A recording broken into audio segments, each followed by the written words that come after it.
Here I have MEIZU Pro 7 and let me show you how to activate and how to use the battery saver mode. At the very beginning, let's start by using your home screen. Find and select the settings.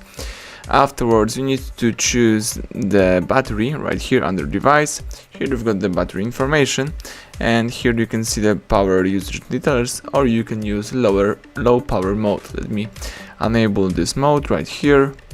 The device is entering into the battery saver mode, and right now you are using the low power mode. You can also activate the super saving mode right here. This is like the extreme power saving mode, and as you can see right now you can only use the following functions. The screen is really dark, but the phone will work a longer time. If you would like to quit this mode, let's use this exit icon right here, tab OK, and that's it. Now you are using your device in a normal way.